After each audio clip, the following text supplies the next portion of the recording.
Gilets jaunes, retraite, climat, violences policières, de nombreuses mobilisations citoyennes ont marqué ces dernières années. Urbains, ruraux, minorisés, jeunes, syndiqués sont descendus dans la rue pour se faire entendre par la classe politique, même si nos dirigeants sont souvent restés insensibles à leurs revendications. Dans cette série de vidéos, on a voulu analyser les freins comme les moteurs à la révolte populaire. Psychologiques, sociologiques, médiatiques ou encore culturels, les obstacles sont nombreux. Des mécanismes qui peuvent nous animer comme nous paralyser, individuellement comme collectivement. Bienvenue dans Révolte.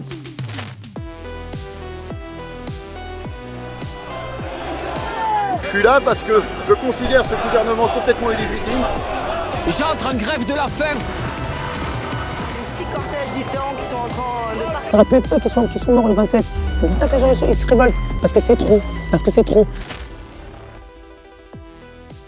Un bon traitement médiatique permet certes de rallier l'opinion publique à la mobilisation, mais ne suffit pas toujours à la pérenniser. Et ça, on a pu le voir par exemple avec la révolte face à la réforme des retraites. L'intersyndicale appelle à une nouvelle journée de grève et de manifestation interprofessionnelle le 31 janvier. La 9e journée de mobilisation en France ce jeudi contre la réforme des retraites a donné lieu à plusieurs centaines d'arrestations. C'est déjà un record que 6 mois après le début de la mobilisation, on soit encore aujourd'hui des centaines de milliers à faire grève. Aucune des 2 motions de censure déposées n'ayant été adoptée, le projet de loi est considéré comme adopté. Souvent, ce qui manque dans ces cas-là, c'est une certaine forme d'organisation interne. Et c'est justement le sujet de ce nouvel épisode. L'organisation de la lutte est un enjeu crucial pour les syndicats, les associations ou encore les collectifs militants comme Action Justice Climat. Nous avons rencontré Camille Lavelle, l'une des porte-paroles du collectif citoyen fondé en 2024. Avant cette date, le collectif faisait partie d'Alternativa Paris, une organisation écologiste qui existe depuis 2014. La porte-parole nous raconte que la scission a eu lieu pour mieux correspondre à leurs valeurs, c'est-à-dire aussi bien la mise en avant d'une forme de justice climatique que sociale. Face à des enjeux pressants et des menaces d'épuisement militant, avoir un cap et des outils précis est un atout non négligeable. Le jeune collectif s'en est donc vite rendu compte. S'organiser, c'est essentiel. Que ce soit pour donner des lignes directrices et mettre en place des actions, pour affronter des freins extérieurs, pour recruter des membres, ou pour motiver et soutenir les troupes. Donc on a 4 piliers. Le premier pilier, c'est celui de l'écologie populaire. On ne veut pas du tout une écologie déconnectée, de petits gestes ou de privation qui concernerait toujours les mêmes personnes. On veut vraiment justement une écologie construite par la population, avec la population. Et c'est pour ça que notre deuxième pilier, c'est de faire des alliances avec le mouvement social, les syndicats, avec des associations de terrain, avec même des associations de parents, enfin, en fonction des luttes avec lesquelles on travaille, on essaye d'avoir toujours une association de première concernée. La CGT est venue soutenir notre appel pour la marche Climat, Justice, Liberté, mais aussi il y avait Solidaire, l'association des paysans contaminés au chlordécone qui est venue marcher avec nous et parler de leur combat. Et comme ça nous permet aussi du coup de mettre en avant ces luttes. En tant que militants, nous, de prendre conscience de où s'ancrent les logiques de domination et de où combattre. Notre troisième pilier, c'est lutter contre les idées d'extrême droite, parce qu'on est persuadés qu'il est impossible d'avoir une société écologique sans une société juste. On veut une société où tout le monde peut vivre dignement, peu importe son origine, peu importe ses convictions religieuses, son genre.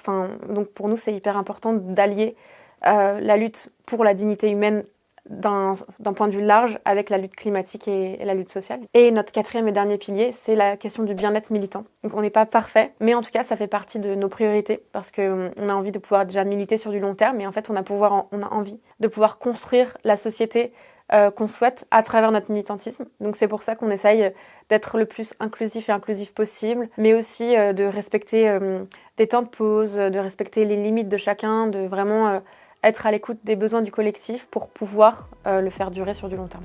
Prendre soin de ces militants en interne, ce n'est pas toujours suffisant pour qu'ils soient en sécurité dans leurs actions. La répression policière envers les activistes, notamment écologistes, s'intensifie ces dernières années. Que ce soit lors des mobilisations contre les méga-bassines, lors d'actions de groupes écologistes comme Extinction Rébellion, ou encore directement envers le collectif Les Soulèvements de la Terre, les actions visant à réprimer les mouvements écologistes se sont multipliées. Amnesty International a même publié un rapport l'été dernier pour faire état de cette répression grandissante en France. Ça, c'est un frein à l'engagement. La répression qu'on subit dans des proportions moindres, mais par exemple, le procès d'un de nos activistes, c'est juste une action de redécoration d'agences bancaires pour dénoncer le soutien à la politique d'Israël. En fait, c'était vraiment une action vraiment toute non violente et extrêmement facilement réparable. On a régulièrement des procès, régulièrement des condamnations, des amendes. Quand on s'était mobilisé contre l'extension du terminal 4 de Roissy, on a eu 120 amendes de 750 € chacune. C'était quand même une mobilisation qui nous a permis de gagner une grande bataille parce qu'on a gagné la fin de cette extension. Donc ça, c'était hyper cool, mais joie de courte durée vu qu'elle est de nouveau dans les cartons. Mais en tout cas, nous, ça nous avait coûté très cher, cette mobilisation. Juridiquement, on n'a pas le droit de payer les amendes à la place de quelqu'un. En revanche, on a la possibilité de soutenir les activistes qui sont en procès. Donc on a payé des frais d'avocat, on a aussi aidé à faire appel, on a aidé à faire ensuite à se pourvoir en cassation si c'était nécessaire. On fait aussi tout un suivi avec un accompagnement bien-être militant et un accompagnement juridique auprès de ces personnes-là. Ça fait partie de la stratégie militante, ça permet de faire exister les sujets. Donc là, par exemple, ça nous a permis de continuer à faire vivre cette action encore plus tard et de continuer à reparler des problématiques de l'extension des aéroports pendant plusieurs années en fait. On n'a pas envie que les gens souffrent, on n'a pas envie que nos militants soient abîmés, soient en garde à vue, en prison. On a envie que en fait, si tout le monde se sente en sécurité et qu'on puisse exprimer notre point de vue librement. Mais les procès font partie de notre vie militante et donc on a toute une logistique autour de comment on fait pour accompagner au mieux les personnes. Et là, on a encore des activistes qui se sont pourvus en cassation et ensuite dans la Cour européenne de justice pour des procès qui datent de 2019. Et en fait, on est encore là avec eux à les soutenir. Cette stratégie d'accompagnement des militants face à de possibles poursuites judiciaires, elle émane d'une organisation plus large au sein du collectif. Avoir un cadre clair, établi de manière collective, c'est important pour une cohésion et des enjeux communs. Seulement, décider ensemble, ce n'est pas toujours simple. Surtout quand chacun est impliqué de manière différente. C'est pourquoi on s'est demandé comment sont distribués les rôles au sein du collectif. Qui prend les décisions importantes et définit les lignes stratégiques.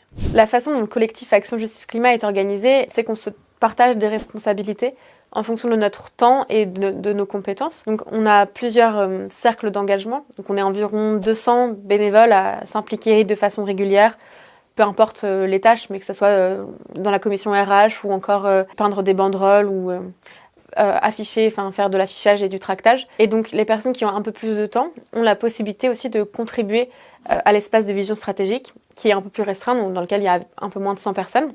Et il y a un espace encore plus restreint pour ceux qui ont beaucoup de temps, donc notamment nos salariés, mais aussi quelques bénévoles très impliqués en termes de disponibilité, qui va lui être sur l'opérationnalisation des décisions politiques, parce qu'on veut que notre vision et que notre feuille de route, notre stratégie, elle soit le reflet de notre collectif. Et pour qu'on soit dans un processus de décision démocratique, il faut que tout le monde soit informé, en fait.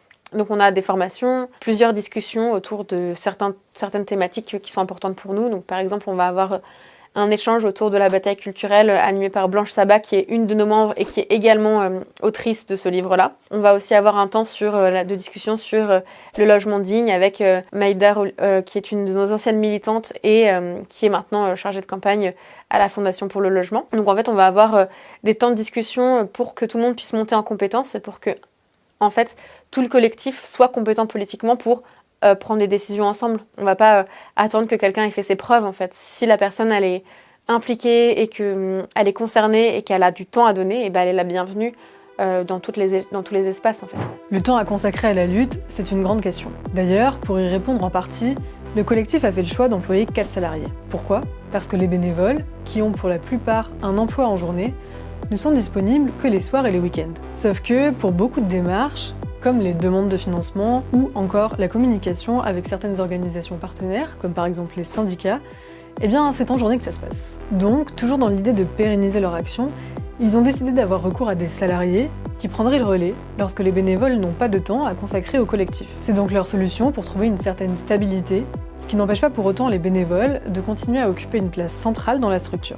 Donc on a un poste de coordination qui est en charge notamment des demandes de financement. On a un poste de RH, admin, finance pour les mêmes raisons aussi, un poste de communication et un poste de coordination lutte locale. Et c'est pas forcément toujours facile parce qu'on a besoin de sous et pour garder des salariés, il faut qu'on ait des sous. Et donc en fait, les postes vont aussi malheureusement être un peu tributaires de est-ce qu'on a des moyens ou pas. Par exemple, le poste lien lutte locale, on l'a eu sur un financement et on est hyper content d'avoir pu le pérenniser. Mais si jamais on n'a pas les autres financements, les années prochaines, c'est pas dit qu'on puisse le garder sur du long terme. Ok, et si j'ai envie de devenir bénévole pour Action Justice Climat ? Comment ça marche ? Parfois, ce n'est pas l'envie qui manque, mais on ne sait juste pas très bien comment s'y prendre. Alors, quelles sont les étapes ? Pour recruter des gens, on a globalement les réseaux sociaux. Donc sur notre communauté Instagram, on a presque 40 000 personnes qui nous suivent. Et donc, on publie des appels à bénévoles. Ensuite, on a ce qu'on appelle les soirées d'accueil. Donc, une fois par mois, on a une soirée à Césure, donc là où on est dans nos bureaux, pour accueillir les nouvelles personnes, présenter les différents pôles, les groupes de travail et faire en sorte que les personnes qui ont des questions puissent avoir des réponses. On les ajoute aussi dans ce qu'on appelle la boucle de bienvenue, où vont circuler toutes plein d'informations sur Telegram. Et on les invite également au mail du lundi, qui est notre outil principal de transmission du programme, en fait, avec toutes les activités bénévoles de la semaine. Et on croit aussi beaucoup dans le fait qu'il faut apprendre en faisant. Donc on essaye au maximum de faire des binômes entre personnes expérimentées et personnes inexpérimentées pour accompagner les nouvelles personnes vers leur montée en compétences et vers leur autonomie. Et il y a plein d'activités plus ou moins engageantes. Par exemple, on peut venir tous les jours de toute la semaine pour coordonner une action parce qu'il y a énormément de travail, ou alors on peut venir peindre les banderoles ou les pancartes le week-end, ou participer aux ateliers sérigraphie, ou encore on peut venir faire l'accueil des nouvelles personnes, venir à une réunion de temps en temps, une mobilisation de temps en temps. Enfin, il y a plein de façons de s'engager et on essaye de faire en sorte que toutes les personnes qui le souhaitent aient toutes les clés en main pour choisir celle qui leur convient. Tous les collectifs militants ont du mal à recruter globalement. Enfin, on n'a jamais fermé la porte en disant c'est bon, on a assez de bénévoles. Donc on fait beaucoup d'appels à recrutement. On reçoit aussi des messages parfois sur la boîte mail ou sur Instagram de personnes qui cherchent à s'engager et qui n'ont pas encore trouvé les moyens. Donc le recrutement, ça se fait un peu dans tous les sens, mais je dirais qu'on est quand même très proactif dans ce recrutement et on passe beaucoup de temps à inviter des nouvelles personnes à nous rejoindre. Les personnes qui rejoignent Action Justice Climat ont des profils assez divers, même si la majorité reste quand même assez jeune. Et leur durée d'engagement, elle varie aussi beaucoup. Certains ne viennent que très ponctuellement pendant plusieurs années, d'autres s'investissent seulement pour quelques mois, mais de manière très intense. Et on trouve aussi certains profils, comme Camille Lavelle, qui restent très engagés pendant très longtemps, depuis 2018 pour sa part. La stratégie du collectif pour favoriser l'engagement à long terme, c'est la joie. Si vous avez déjà manifesté à leur côté, vous avez dû croiser Planète Boum Boum. Pas de retraités sur une planète brûlée. Retraite, climat, même combat. Un mélange de DJ set, de danse et de fête, né au cœur d'Action Justice Climat et qui fait un carton sur les réseaux sociaux. Et ça devient alors aussi une bonne manière de recruter. C'est vraiment quelque chose qui rentre dans notre ADN en fait. Les gens restent avec nous parce que militer dans la joie, ça rend heureux et ça donne de l'espoir et ça donne de la force et c'est quelque chose dont on a besoin dans le contexte politique actuel. Toutes les soirées ensemble qu'on a pu organiser, après la marche, on a été faire une petite soirée pour se féliciter d'avoir partagé ce moment ensemble. Ça, c'est hyper important pour pérenniser l'engagement, parce qu'en fait, on reste aussi parce que c'est un endroit qui nous nourrit et dans lequel on se sent bien et qui nous donne de l'espoir et de la force. Pour moi, le rôle des mouvements sociaux, des mouvements climat, c'est de vraiment donner un débouché à la rage de la population pour que cette colère, elle soit un moteur et que cette colère, elle nous emmène au-delà de notre rage vis-à-vis de ce qui se passe. En fait, il y a des endroits où s'engager pour tout le monde, que ce soit du coup Action Justice Climat, mais aussi, pourquoi pas, une liste pour les municipales, un syndicat, un collectif de parents d'élèves, un collectif de voisins. En fait, il y a plein de façons et plein d'endroits où porter notre colère pour qu'elle ait un impact, donc porter notre colère auprès des décideurs, auprès des responsables, pour construire un rapport de force à notre échelle qui vient alimenter un rapport de force plus grand et qui fait que la colère collective, elle se transforme en force de changement et en force d'action, qu'elle reste pas juste on n'est pas content, mais qu'elle passe vraiment à l'étape de on obtient des victoires, on obtient du changement et on avance. Il faut donner une place à la colère, à la joie, dans le but de les transformer et de les mettre au service de la lutte.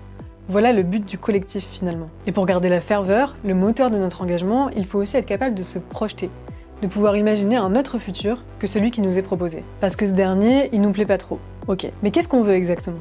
Comment on y parvient ? Parfois, ce n'est pas si simple de répondre à ces questions. Et c'est bien pour ça que certains auteurs et autrices s'y consacrent. Ils imaginent des futurs désirables et racontent le chemin pour les conquérir. Avoir accès à des récits révolutionnaires, c'est aussi ça qui donne la force de sauter le pas et de se mettre en action. Et tout ça, on vous en parle dans le dernier épisode de notre série Révolte.